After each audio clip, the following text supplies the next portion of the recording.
নমস্কাৰ বন্ধুসকল, স্বাগতম জনাইছোঁ কথা পাতো আহা নামৰ ইউটিউব চেনেলটোলৈ। কথা পাতো আহা। তেনেহ'লে আহক আজি আমি কথা পাতো ধেমালি কৰোঁ এটা গানক লৈ। Let's go let's go let's go. ঐ মহাভাৰতৰ দুৰ্যোধন, ৰামায়ণৰ বিভীষণ, তোৰ কাৰণে হৈ যাম চাগে কোহলি যুগৰ দুঃশাসন। কি কোহলি যুগৰ দুঃশাসন। দুঃশাসন? হেৰৌ মাউৰে মাৰা। এই ভীম, অৰ্জুন, কৰ্ণহঁতৰ দৰে ডাঙৰ ডাঙৰ মহান মহান মহাযোদ্ধাবোৰ থাকোঁতে দুঃশাসনৰ এনে কি ভাল গুণটো দেখিলিনো তই, যিটো দুঃশাসন হ'বলৈ মন গ'ল? নে তোৰ ঠাণ্ডা বেলেগ?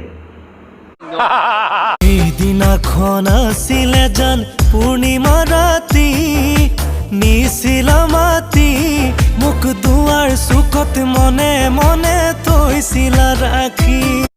সেয়া মই কৈছিলোঁ নহয় ইয়াত ঠাণ্ডা বেলেগ বুলি। ই এনেই দুঃশাসন হ'ব বিচৰা নাই। মোৰ আগতেই সন্দেহ হৈছিলে ইয়াৰ মতলব বেলেগ।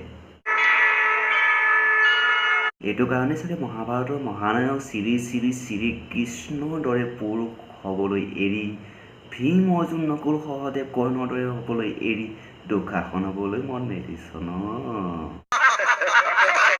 হয়নে বাপু? এনেকৈ মানে কাৰোবাক বস্ত্ৰহৰণ কৰা হেঁপাহ আছে ন? নেপায় দেই, নেপায়। হাৰামিটো চাল্লা। তেতিয়াহ'লে বন্ধুসকল, আজিলৈ ভিডিঅ'টো ইমানেই। যদি ভিডিঅ'টো আপোনালোকৰ ভাল লাগিলে লাইক কৰিব, কমেণ্ট কৰিব আৰু মোৰ চেনেলটো আগুৱাই যাবলৈ ছাবস্ক্ৰাইব কৰিব আৰু কাষতে থকা ঘণ্টা বেলটো বজাই থৈ দিব, যাতে মই আহিব লগা ভিডিঅ'বোৰ আপোনালোকে প্ৰথম দেখা পায়। ধন্যবাদ।